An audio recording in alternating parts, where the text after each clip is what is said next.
Hello and welcome to the Digital Innovation North podcast. This podcast connects technology leaders to ideas, information, and insights that drive digital innovation right here in our region.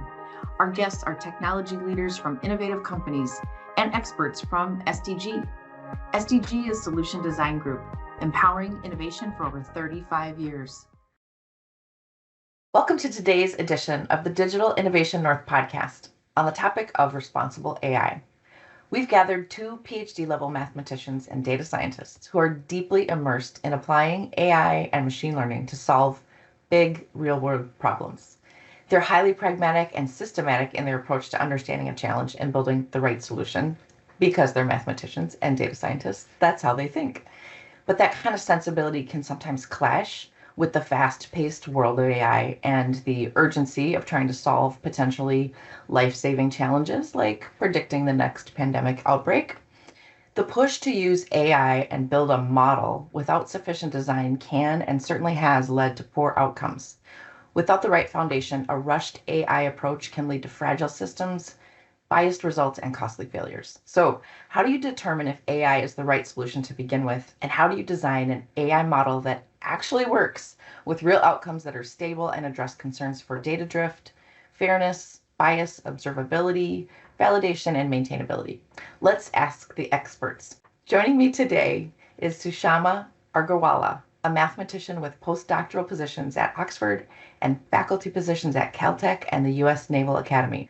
She's worked on removing bias from algorithms used by the Social Security Administration and with progressive data groups to understand how race is correlated with access to the democratic process.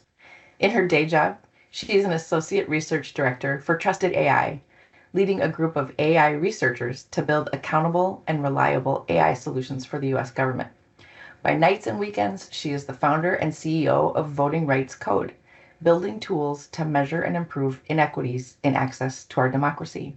I do want to note that she joins us today representing herself and not her organizations. Also joining us today is Cam Marcott. Cam Marcott is a machine learning and artificial intelligence engineer with the data science chops to turn models into stories and the software engineering chops to turn research into reality. Cam has conducted model development in education and marketing research and performed model risk management within financial services. If none of that is clear to you, I will help eliminate what all of that means in our conversation today. Cam has a PhD in combinatorics and optimization and leverages his depth of knowledge and ability to apply leading edge technology to deliver innovative solutions to Solution Design Group's customers.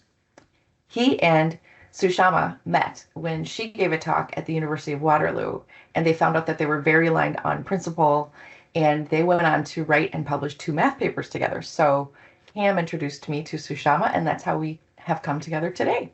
So thank you both for joining me. Thank you. Yeah, I Thanks look for forward to having our us. conversation, and I know I'm going to learn a lot. So I will play the layperson in this conversation because I am. I am far from a data scientist, and there are definitely terms and techniques and approaches that are completely new to me, but I think are really essential to illuminating some of the important ways that AI needs to be approached. So I think it'll be a good balance. I'll be the layperson and you'll be the experts, and we hopefully will help our listeners better understand how to approach responsible AI. So let's start by defining what is responsible AI? Why is that a term that we're using? And does that sort of imply that there's irresponsible AI? Help me understand, what is responsible AI? Cam, do you want to take this first? Yeah, so I would say that responsible AI is like making sure that you understand the problem that you're applying whatever AI you're doing to, and that you understand what your application is and how it's working and how it might affect not just its own model, but the broader system it functions in. And then Oh, not just that you understand it, but that you're monitoring it and watching it and making sure it's doing what you're hoping it's doing. anything to add? So, yeah, I mean, you said that Cam and I were very aligned in philosophy, and I think that's going to come out in this talk. I think of AI design really as we talk about it as its own thing, but really the principles around AI design is deep in the principles of modeling, which is decades, if not centuries old, right? And there's a maxim among modelers that we say that, all models are wrong.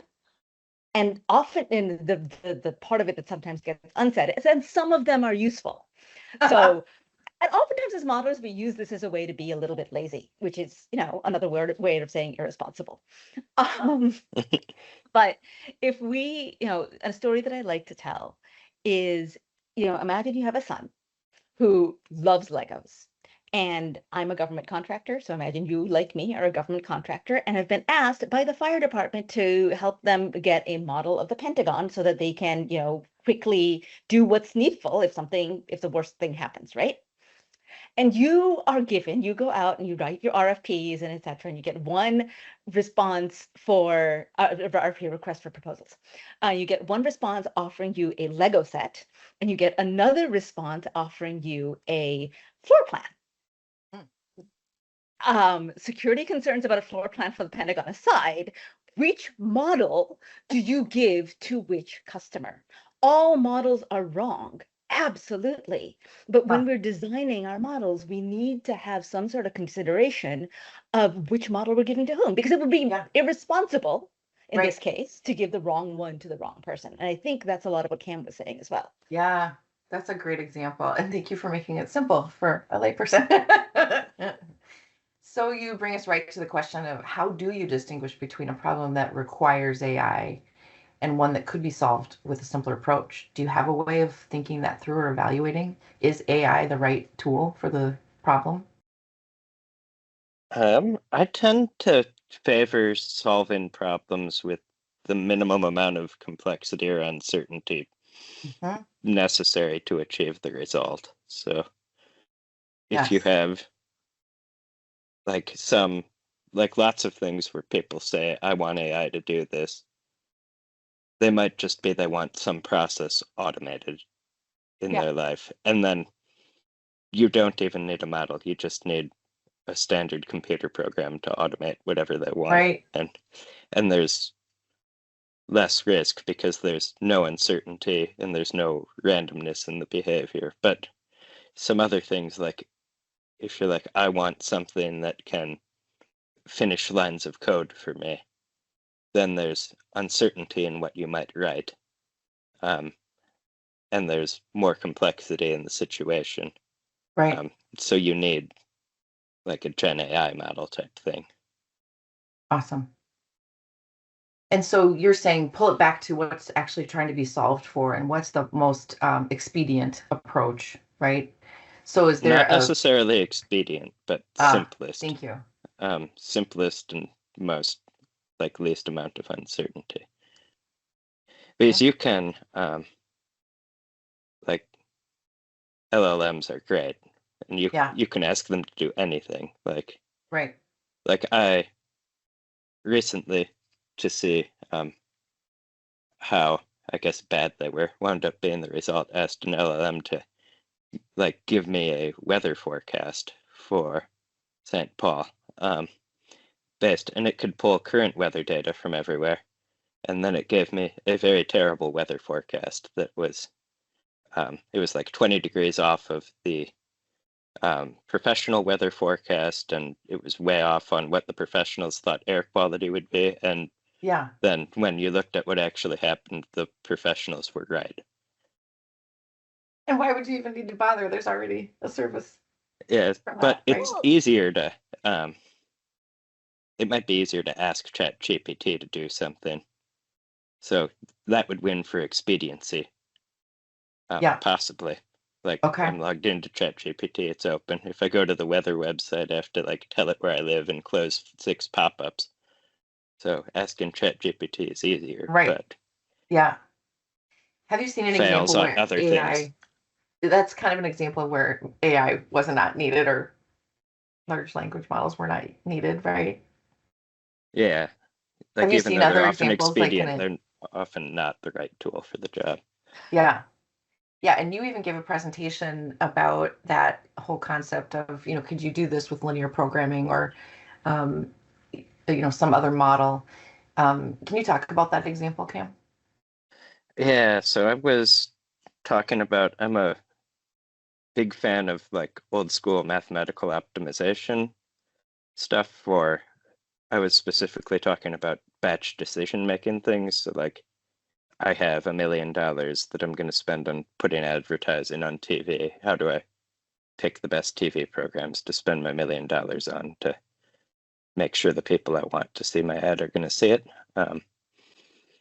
And those batch decision making type problems, you can use old school mathematical optimization, which you could also like ask ChatGPT, but the optimizer does what you want, and then it gives a result, but it also like gives a certificate that it obtained the result you wanted. So from a reliability standpoint, it gets a strong win. Yeah, and that also gets into observability as part of the intention of good design, which Yeah, that you you can don't have as explain much with how it AI, right? worked, or Yeah. Sushma, have you also encountered places where AI just shouldn't have been used and it just wasn't the right approach? Yeah. So, well, first of all, I want to kind of back up a little bit because oftentimes, I want to be very careful about what we mean by AI or machine learning because it really depends on what you're talking about, right? Sometimes, um, I have, and I've laughed at them. I have heard people refer to linear optimization systems as AI, which there's an argument for, and I can see that happening. We can talk about clustering as a machine learning technique. We can talk about linear regressions as a machine learning technique. When I'm teaching this in classes, I talk about, your simplest neural network, a one-layer neural network is nothing other than a linear regression. Um, so I want to be very careful and nuanced and not kind of casting all of these techniques in under one kind of umbrella term and then frowning upon it. Like there's nuance and there's layers of complexity. And like what Cam said, keep it simple, stupid, please. So but to answer your question, there was a project, again, there's gonna be a lot of dumping on large language models here, I think. And that's So okay. You're providing one I mean, perspective, and there's lots of right, well, perspectives. right, and they are very, very good for certain things, but they're not very good for other things. They're made so easy to use that it's really easy to misuse as well, is I guess what I'm saying. There's a project that I was on where we needed to classify a large data set of radio, or we needed to create a predictor about radio properties. And the issue that we had is that we did not have access to a large data set of the types of radios that we were interested in. We had two choices. We had a large, very well curated data set of old radios that were not relevant for us because we were looking at more modern stuff. Or we could go onto the FCC and try and scrape and put together a data set of the modern radios that we were interested in. And the issue there is that trying to create a data set is inherently a very expensive project. It is always the most expensive part of building an AI system. Well, I won't say that now with the data centers for LLMs. That's different. But like even like 5 years ago, it was the most expensive part of any sort of data of any modeling project. It was creating the data set, creating the correct data set. The so one of the solutions that somebody came up with on the project was, well, let's just ask ChatGPT or to come up with the spec sheets for these radios that we're interested in. So they did it for 100 or so radios just as a test, and we went through and checked them all, and we found that ChatGPT was correct about 13% of the time, which is a Wow, really low that's not helpful. accuracy rate. No, it's not, right? And one of the things that I made sure of being on the project was to make sure that we actually did have clean data so Wow. that we were training a model that was actually useful for our customer Yeah. rather Did you ask than. it to cite its sources? Like, why was Well, it so okay, bad? I did not, and the reason I did not, well, actually, so it was even worse than that actually, because what we were doing is we were handing it PDFs that we had gotten off the FCC's Oh, website. sure. And so we had the PDF we had given it, and we had the answer that had given it. And so it was given a point for being marked wrong if it made something up, or if it just misread something from the PDF. Wow. Either way. Yeah. So yeah. And it was still that wrong. You fed it was it still the that wrong. sources, and it still, Yeah. it didn't even, wow, that's shocking. I've never heard it be that bad. Wow. I mean, Yeah. this was 3 or 4 years ago, so ChatGPT was a little bit newer to kind of, it might be doing better now, but Yeah. sorry, it was 2 years ago. But ChatGPT, like it's improving Yeah. quickly. So I'm not going to malign what it can do now. I'm just saying this is where it was 2 Right. years ago. Right. Wow. Okay. So, and how does that then inform? That's a really good, crisp example of not wanting to trust all your data sources without verifying. So how does that feed into your thinking about, whether it's the right approach or not, in terms of AI or not AI?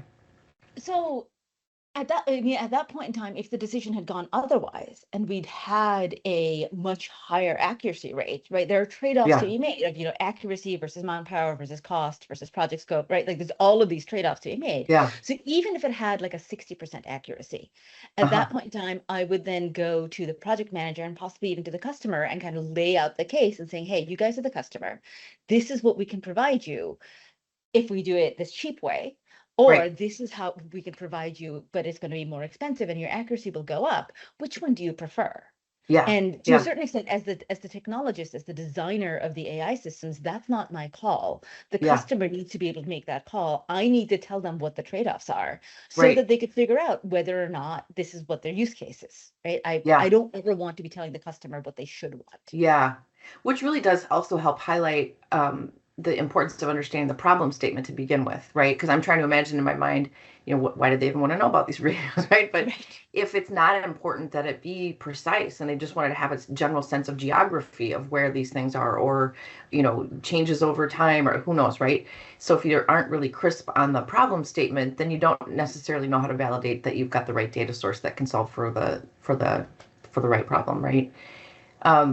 So let's switch to the conversation around knowing how to build the right model. You've already provided some really great color for that. How do you approach designing an AI model? If you've met with the customer and you think, yep, this is a good scenario, this is a good use case for AI, it has the right markings of what's going to be useful to be solved by a large language model. How do you move from accepting that premise to design? What are some of the steps that you walk through from problem statement to deployment? Sorry, I know it's a big ask. I usually try to, from the beginning, try to keep whatever the whole system design in mind is going to be, because often, like when people think modeling and are trained on modeling, it's like, can I predict the future? But often people want to know that because they're trying to make some kind of intervention to influence the future. So like for an example, a project I did for an education company, their goal was to get more of their students passing certification exams. And they're like, well, we could have a model to figure out if a student's going to pass an exam. And it's like, well, it might be an ingredient in what you want, but it's not what you want. What you want is the intervention telling your students study this or helping them improve. So trying to understand what the whole system's going to be, where the model component's going to live. Like I'll have a predictive model telling the student or saying whether a student should pass, but it should also be able to, like I need to design a model where I can poke it and find the student's weak points so I can tell them what to work on. And so that whole system design will inform the type of model where it's like I need a model with some kind of explainability where I can drill down and see what topics are hurting them. Okay. And so are you saying, and correct me if I'm wrong, are you saying the real opportunity for that customer, the real thing that they wanted to solve for was understanding where intervention was needed? Yes, they wanted the eventual outcome was improvement in results for the student passing, but the real challenge was to identify where the intervention was needed. And so focusing more Yeah, of and your not just energy. like identify where it's needed, but do it on like a fast personal level. So when you're studying, it tells you like, where does Molly need intervention? And it's just So many places. the next thing in your study plan is what you need. And when I'm studying, I get something else. So they wanted it. That's like part of the system design. They want it personalized, tailored to any student, and they want something that they can serve fast enough where if your web page is loading, you don't get annoyed and open a news website. Right. Or, Right. Yeah. And so yeah, so those are all, you need to keep all of that in mind with the system design, where it's like, okay, I need it to be fast. I need it to tell me what's hurting students so I can stage an intervention. yeah. This is the kind of data rolling in, and Right. that they expect out if they're like deciding what content to serve a student, and just being aware of the entire context the model's going to function in.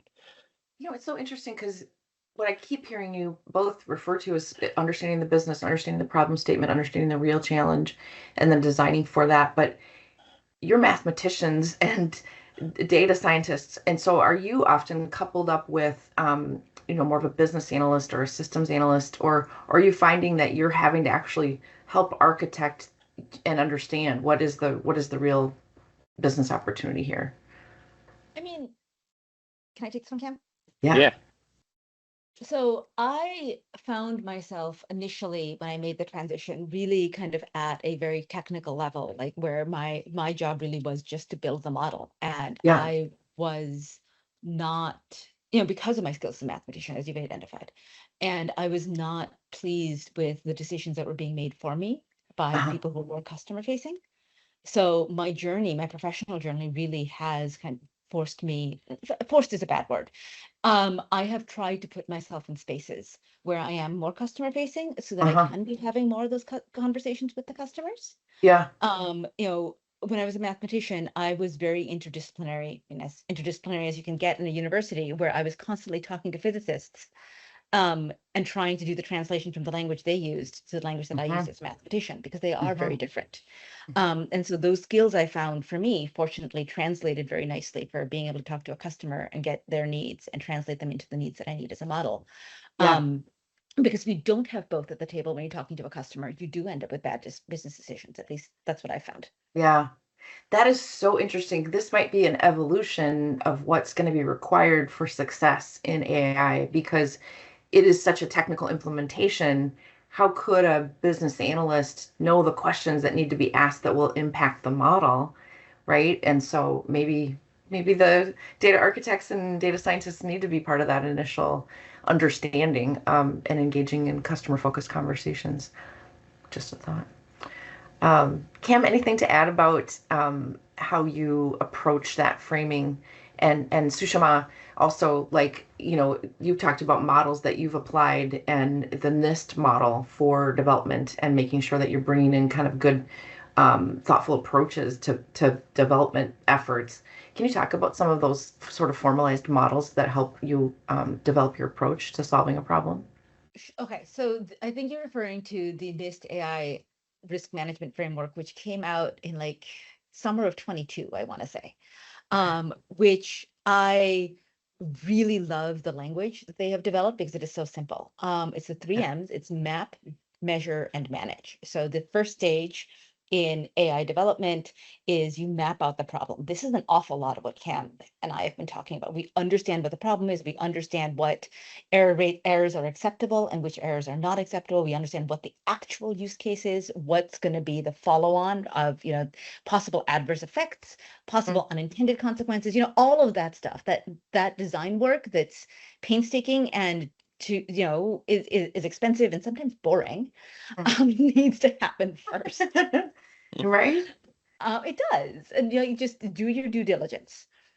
And then measure. And so that's the actual, you build the model and then you and you run it in your test bed and then you measure your error rates and you see how it's performing and how that compares to all of the risks that you've laid out in the map phase.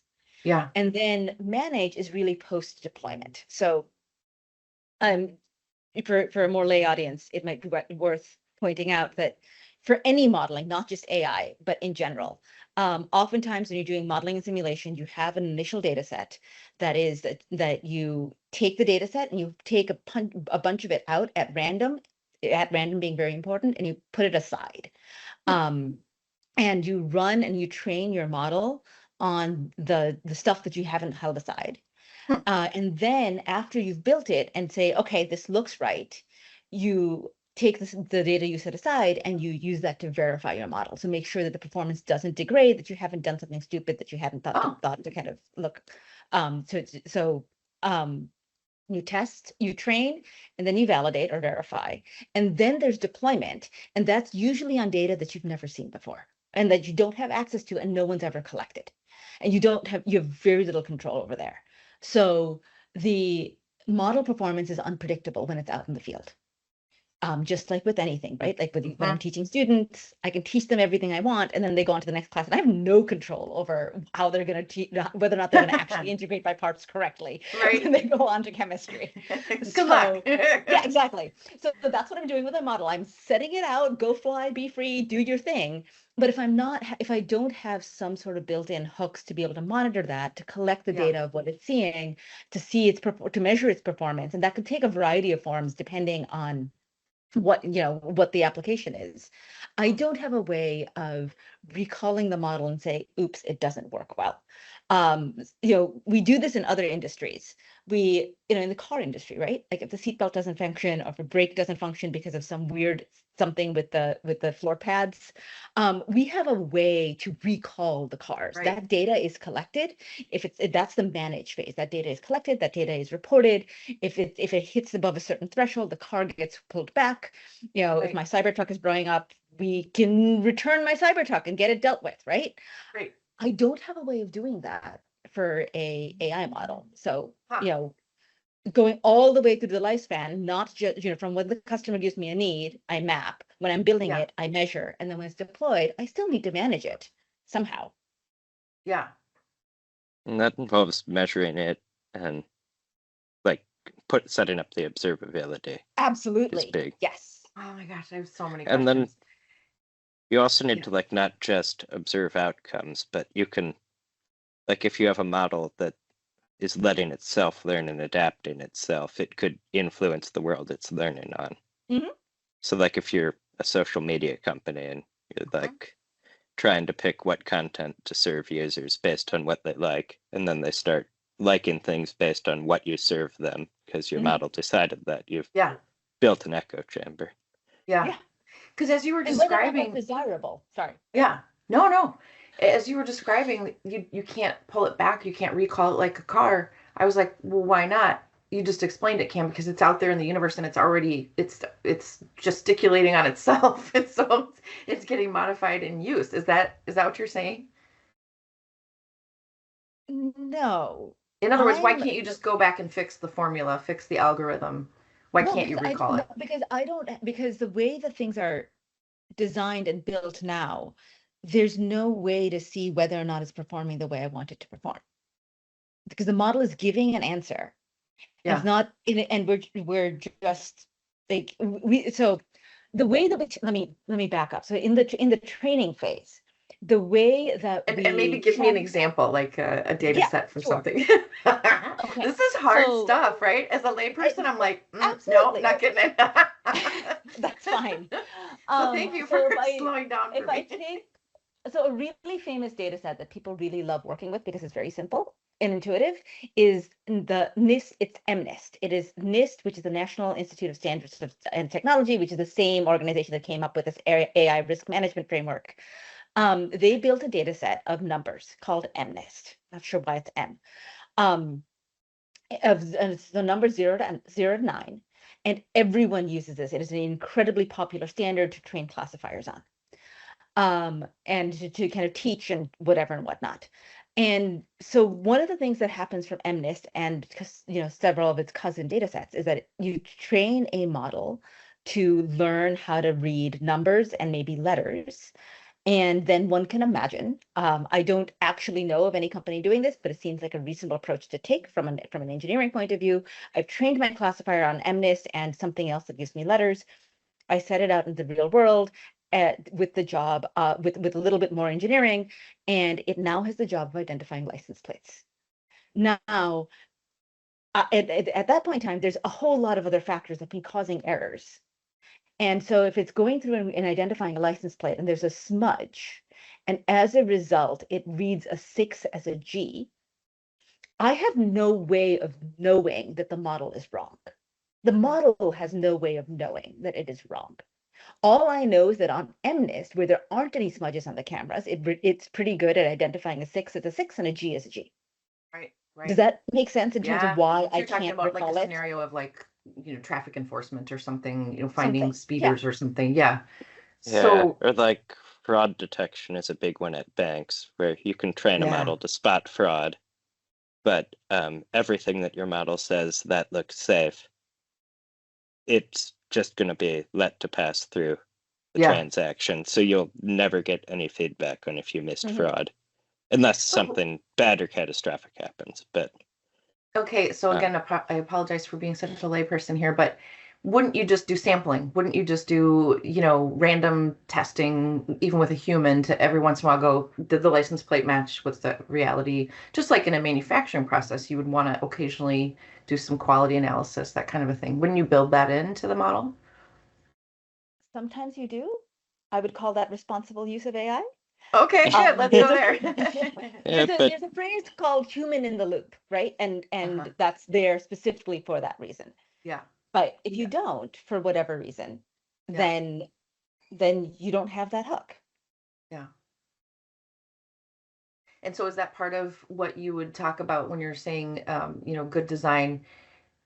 You talked about mapping the design, measuring the design, and then managing. So is that in the measure phase of like you're going to build it to include some sort of validation approach, or talk me through what does the design look Sure. like? Okay.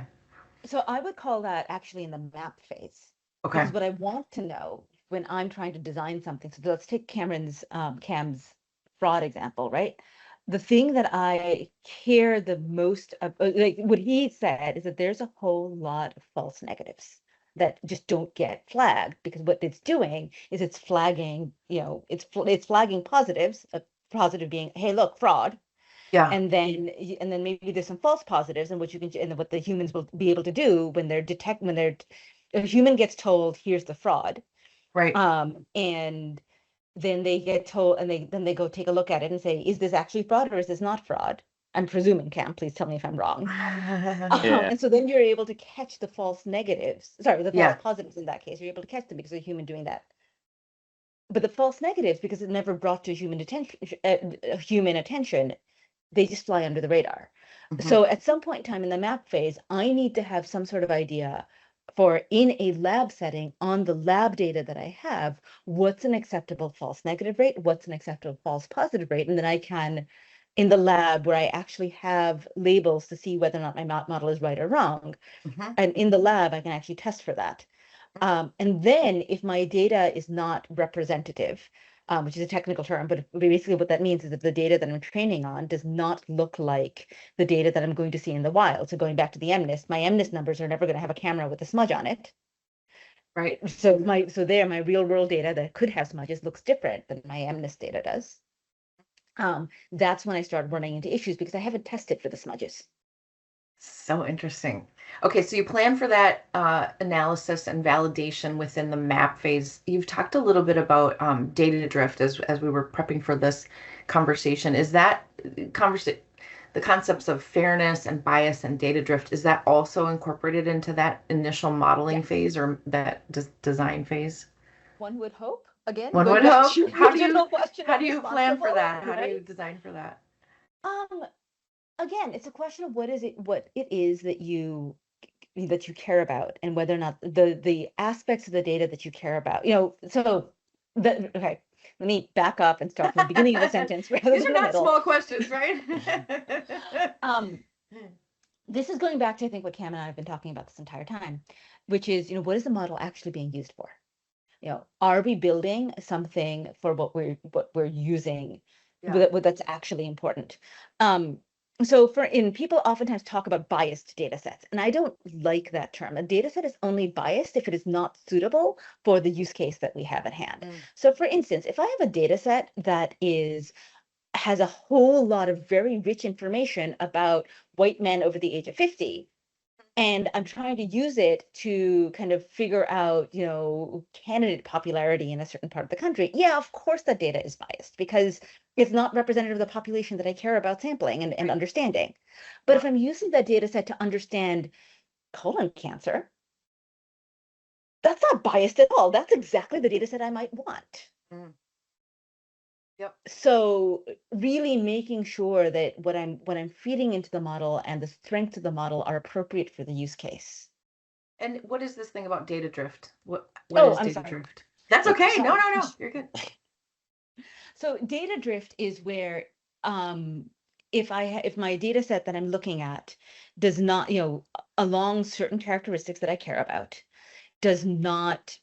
So okay, so in the test setting, if the data set that I'm looking at does not match the data set that I'm going to be deploying on, or as sometimes happened, and this is to a certain extent what Cam was saying with the social media,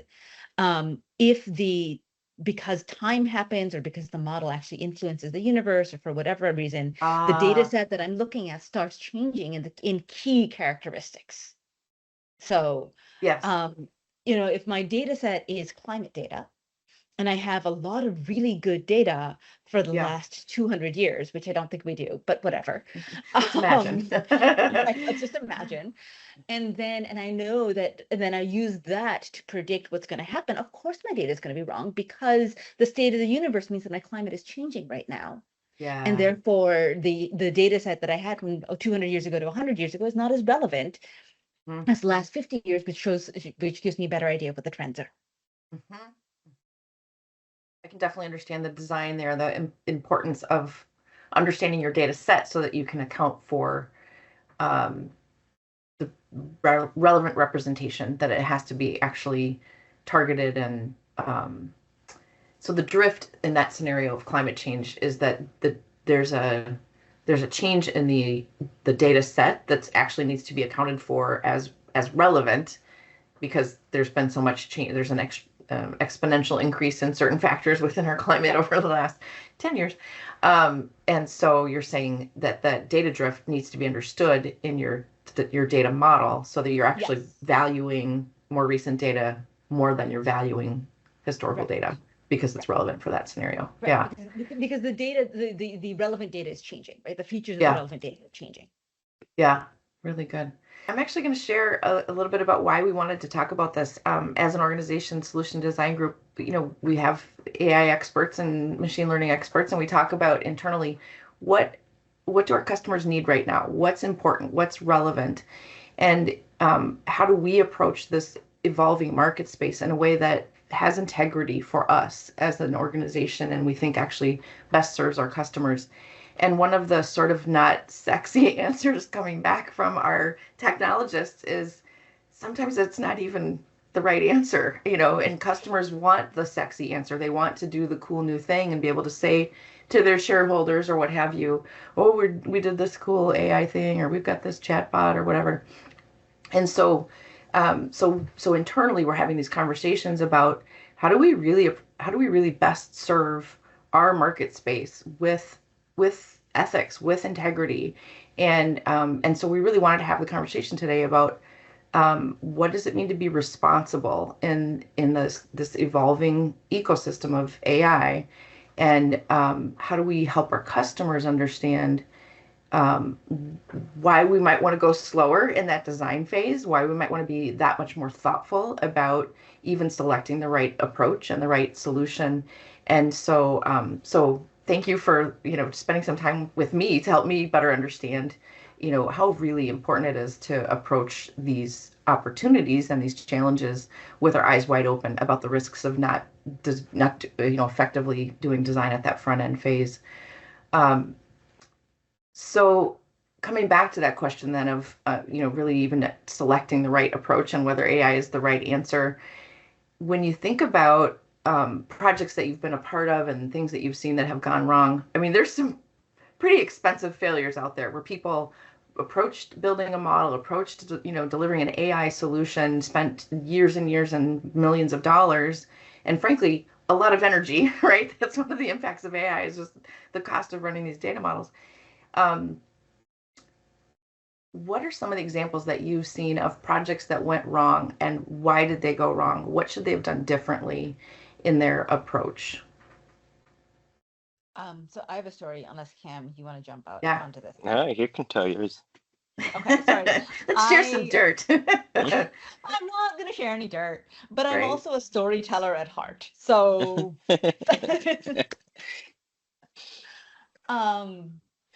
so this was early in the pandemic.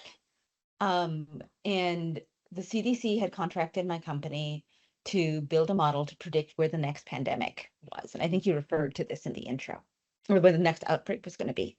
Yeah. And the CDC had asked us to do the thing that is very commonly done of, we are hiring you to build a suite of N models, N being somewhere between 3 and 7, right? Some moderate number of models. And we're going to see which one performs the best. And that's the one we're going to choose. And it's considered a form of risk mitigation, because if I put all of my eggs in one basket, maybe that basket isn't going to work. So I was on this project. It was late 2020, early 2021. It was important that we be able to understand this because the world was on fire. It really was. Yeah. And there were 3 models that were taken. One that was being designed by somebody who had not only a PhD in public health, but had taught at the Bloomberg School of Public Health at Johns Hopkins University for several years, and then had come over to our company. There was a Bayesian network that was being built, that I was in charge of, and then there was a regression model that somebody else was building. So those were our 3 that we were going to build and then hand over to CDC, whichever one worked best. And I very quickly realized that the Bayesian network was the wrong model to be building. And the reason there was a wrong model to be building, this is again going back to the design decisions, it's slightly different than the conversation we were having. The mathematical assumptions that model makes did not hold in the data that we had on hand. To get a little bit technical for a second, the assumption, the Bayesian network does everything based off of conditional probabilities. So based off of, if I ask you in general, are you a boy or a girl? I have no idea. I'm gonna say 50-50, right? If I say, or maybe 45-45-10 to kind of include our trans friends. If I know that your name is Jane, are you a boy or a girl? Those numbers are going to change drastically. That's a conditional probability. And right? So if I have some information, what do I know Could about influence your conditions. Right, exactly. Okay. Yeah. So the question then becomes, so a Bayesian network requires this knowledge in order to work. We did not at that point in time know any of the conditional, how any of the variables that we had. It was just too How do you early build a model when just you did know not nothing? Well, that was part of the problem, right? And I mean, the public health person did know an awful lot because he's an expert in the field. I'm not a public health person. I was brought on as a mathematician and an expert in modeling in general. So we weren't able to, the Bayesian network did not work. And I could have told them this did not work. The customer did not want to hear it because, again, everyone was panicked at that point in time. It was a really scary time. Do stuff but quickly. Right, exactly. Fix this. There was a lot of time and effort and money that could have been spent on a better method if that careful design had been taken into account early on. Right, Does that answer the question? Yeah. Even though I know nothing about those model types that you suggested. No, that's really helpful. And it's certainly something that we all lived through. And so to have that kind of understanding of what was happening on the back end of like trying to solve for, anticipating the next outbreak, that's just, first of all, amazing that you were involved in that work, and really appreciate that example because that does really help understand you're building different models based on certain model types that a layperson wouldn't necessarily understand. And so even just choosing the right model type for the problem statement, makes a ton of sense.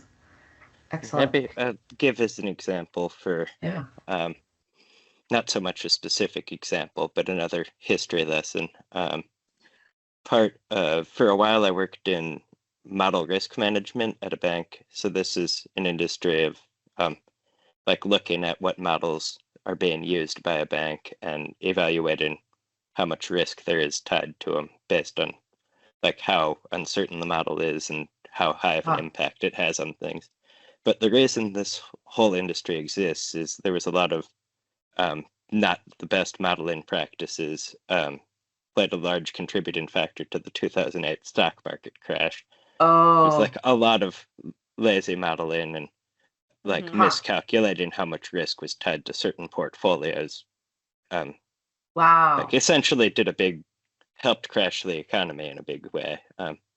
So the federal government stepped in and told banks, you need to like manage the risk that comes from all of your modeling practices. So banks are forced to do this. And they tell them like, you need to institute basically an internal peer review process on any modeling that happens and grade how important it is and how risky it is and submit all of that to the Federal Reserve Bank or the Office of Comptroller of Currency, depending on. Wow, that absolutely makes sense. And I didn't know that either. I think that's really, again, something we all lived through. But and that was a very expensive mistake on the behalf of the whole banking modeling industry in 2008, expensive for all of society. Wow. Wow. So if you could redesign how companies, I was going to ask if you could redesign how companies start an AI project, but really these are data problems. It doesn't necessarily matter that it's AI or linear regression or whatever. It sounds like there's an opportunity for more technology oriented data scientists, more technologists to be involved in problem solution design. I think I want to rephrase this. It's weird that problem ever happened to me now in hindsight, that the model was so poorly designed. So couldn't somebody at your level have looked at that and said, this is not accounting for all the right things? We're at risk. How do we proactively do better to identify that a model is not correctly accounting for what it's supposed to account for? Like everything, like nobody has time to do everything. So at some point you need to set a standard for what's good enough for any project. And I think it's just being more careful about where you set that standard. If it's like a could crash the global economy level risk, you need a very high standard. But if it's like, what ad are you going to see on Facebook next? That's right. I guess that can do real damage to society, but it's maybe a different risk standard. Yeah. So my husband for a while worked as a USAID contractor. And one of the things that he would say whenever he got into, again, as a data scientist, and one of the things that he would say to the customer, to USAID, whenever he got into the room with them, is that you need to help us be incentivized properly. So if you actually want us to be able to have set aside the money to do proper randomized control trials, so you have confidence in the fact that the programs you're funding are having the effect you want them to have, then you need to give us the money. Right, one of the as a defense contractor, right? I mean, it has to be part of the program budget. Otherwise, we can't. Right? And this is not pointing fingers at anyone. I have a really hard time advocating for careful design because yes, the risk is high, but no one's doing the expected value calculation at the end of the day. No one's actually saying, well, how large in dollar value is the risk and how likely is the risk to happen, and kind of doing that calculation at the end of the day. So it goes to the cheapest bidder, which is the cheapest bidder that doesn't have that part of it designed in. So the incentive on me is to get things out fast and cheap. Yeah. Because that's what the customer and the client wants. And I'm sure that's what you're facing at SDG as well, is that the customers want fast and cheap.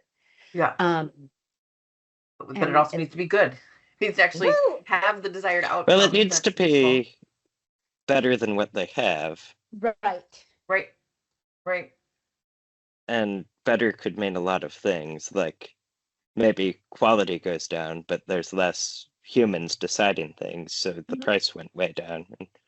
Like we'll Right. accept lower quality for way lower price, or Right. maybe quality goes up a little bit, but it's not perfect. Yeah. You're talking now about the outcomes of all the work, right? Does the product actually deliver the intended outcome, and is it providing value, and is it sustainable and maintainable? And you talked about that sort of managing and monitoring phase as sort of step 3 in the design from NIST. How do you build from the beginning so that you know that you've got the measurement of this is working? How do you monitor that it's working? How do you build that in? So there's all sorts of ways to build in monitoring hooks, if that is, again, if that is what the customer wants and is willing to pay for.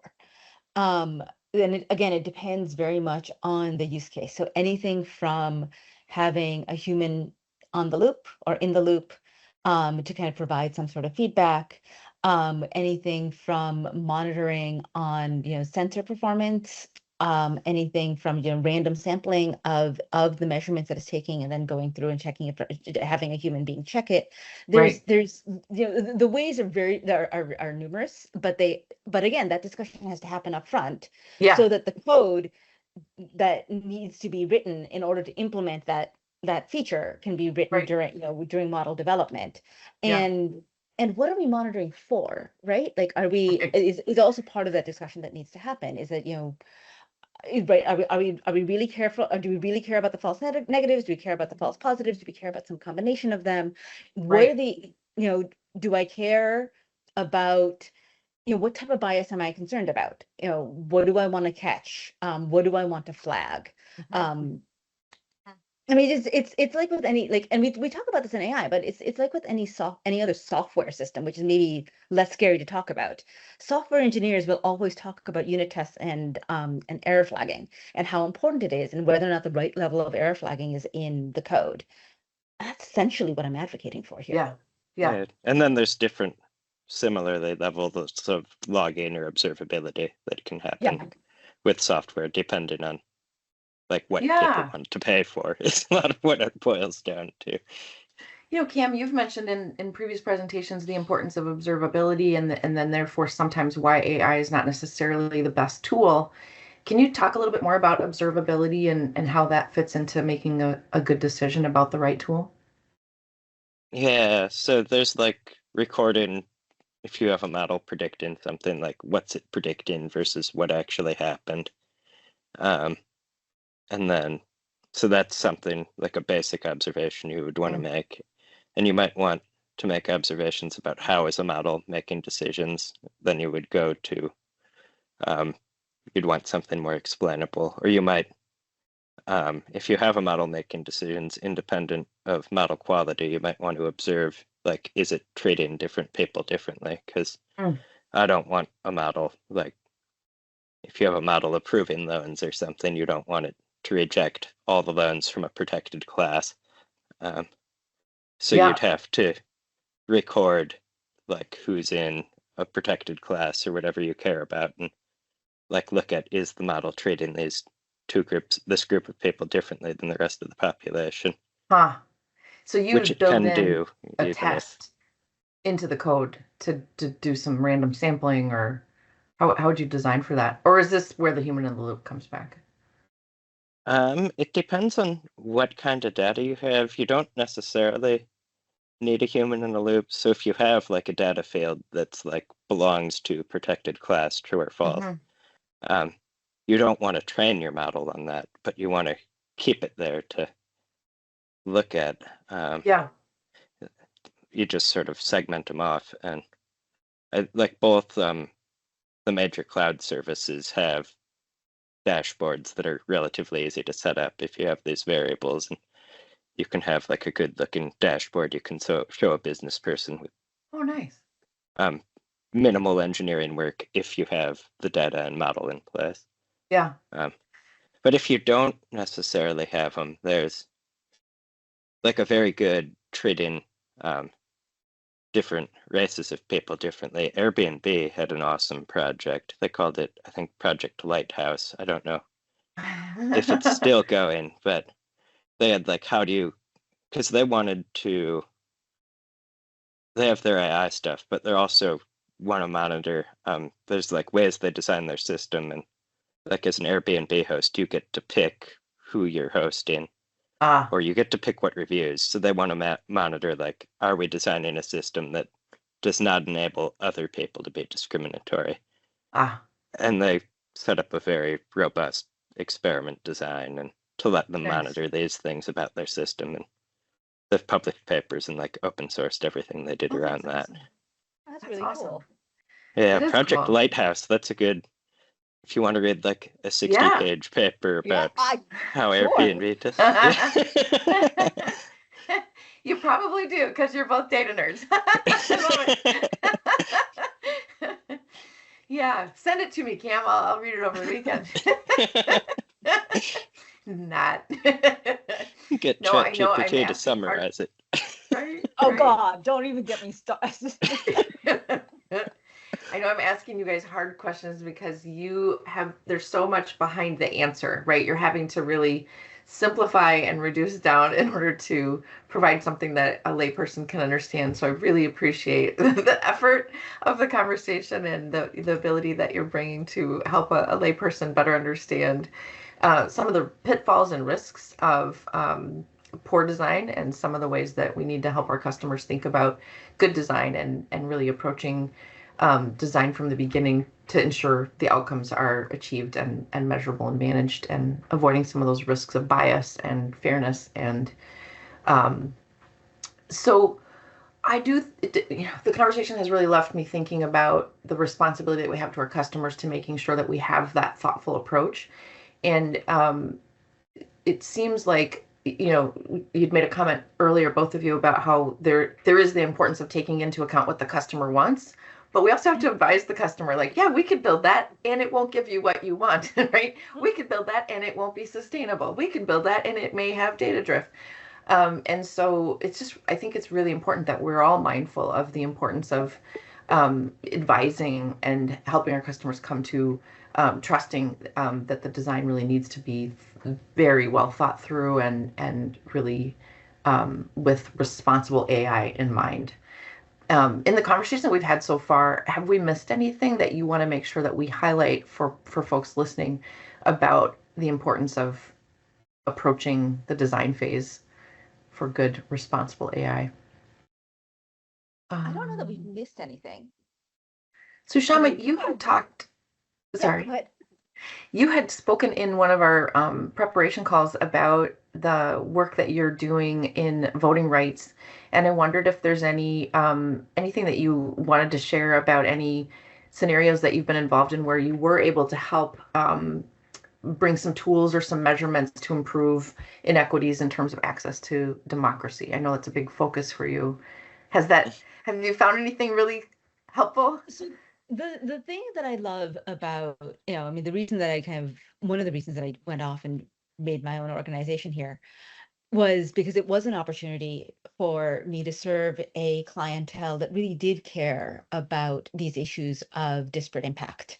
And this was a community that wanted, like, whatever we hear on the news shows, my experience working with election officials is they really do want to serve their people. Like, that's why they're in their positions. They're not partisans. They're not whatever. I mean, there's maybe a few bad apples, but which industry doesn't have a bad apple, right? So by and large, they've wanted to understand how to improve their systems and better serve their people. So being able to say, okay, here's how you're doing on average in your county, and here's how you're doing by population density in your county, and here's how you're doing by race in your county, or here's how you're doing by age in your county, and this is how you can improve, which of these demographic differences is most important to you for your people and your population. Right. Which ones do you want to help serve most?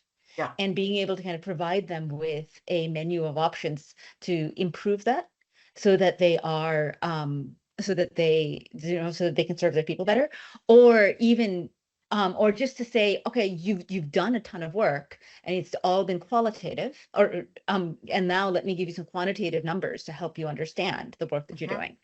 By the way, I will not call optimization AI. So there's no AI in this work that I do. It is all optimization work.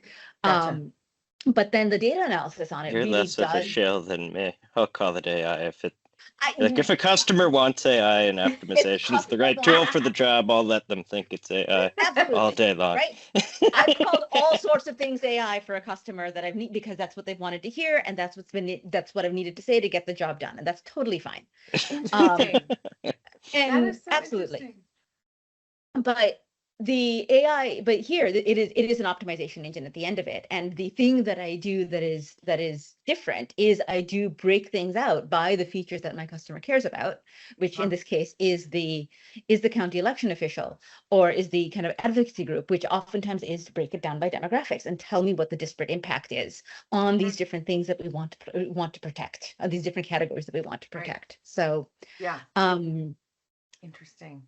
Okay, and so now I have to ask the question, this might be a little off topic, but you said it's really optimization. I'm not going to call it AI. Cam says, well, maybe blah, blah, blah. I didn't realize there's that much, fuzziness about what is artificial intelligence. So maybe that's a whole nother podcast topic. But I would, as a layperson, say that artificial intelligence is when it is learning from itself, when it's leveraging whatever data sources, whatever model to improve itself or learn from itself, versus it's a discrete set of data that we're applying programmatic something to and producing a result. So it's not necessarily learning from itself. Am I wrong as a and if so, I'll just edit out that part. I just kind of code switch and use whatever word whoever I'm talking to is using. Like if they're saying machine learning, I use say machine learning. If they're saying AI, I say AI. Fine. Yeah. Can I give a history lesson? Yeah, please. Okay. And Cam, please jump in at any point in time and add or correct or whatever you feel like you need to do. So there's back in the 90s, 80s, there was really kind of the first wave of AI, which was symbolic AI. It was all rules-based AI. And I think maybe optimization might possibly fall in there. Where it really was all about, really complicated rule sets that were beyond what a human being could necessarily understand, in one go. But you can code them into a program, and you could give it a data set, and it would tell you what to do, or it would give you a classification or whatever it was that you needed it to do. And it's a unit that you could bring into your structure, is what you're saying. I mean, it's like a decision tree like that's too big for you to follow. Exactly. Okay. Yes, there we go. Yeah. And so that was, and that was very traceable and understandable, because you can go back, like, even though you couldn't understand the entire decision tree, you could go back and follow the steps backward for any decision and understand how you got there. Okay. Okay. And so that was symbolic AI. And then the second wave of AI has become the kind of the statistical wave of AI, where, I will put linear regressions in here, even though linear regressions are very explainable and understandable, but it's all about finding the expected outcome. Right? Like what's, because it's not, there's no decision tree. It's looking at a whole bunch of data and it's saying, given this data, what's the pattern that I seem to understand, to have learned from the data, and what do I expect to be the output for a given input, given everything else that I've seen? That just seems like programming. No, because programming will say, okay, given this output, there's one and only one input you could possibly have, right? What I'm saying here is, let me go back to the example that I had before. If I have to predict gender, male, female, other, okay, and I give you a name, Jane, then you are going to predict female, because that is the most likely outcome. It could be other, but it's more likely to be female. If I give you the name Leslie, you're going to be a little bit more uncertain, but you're probably still going to say female. If I give you the name Joe, similar, you're more likely to say male, but even though it's not, you're not guaranteed Yeah. to be correct, right? Like Right. you're taking an expected outcome Right. rather than in the programming sense or in the symbolic sense, there really is a pathway that gets you to the decision that you're getting at. Does that Yeah. distinction make sense? Yeah. Yep. So that's the statistical wave of AI, which is kind of the second wave of AI.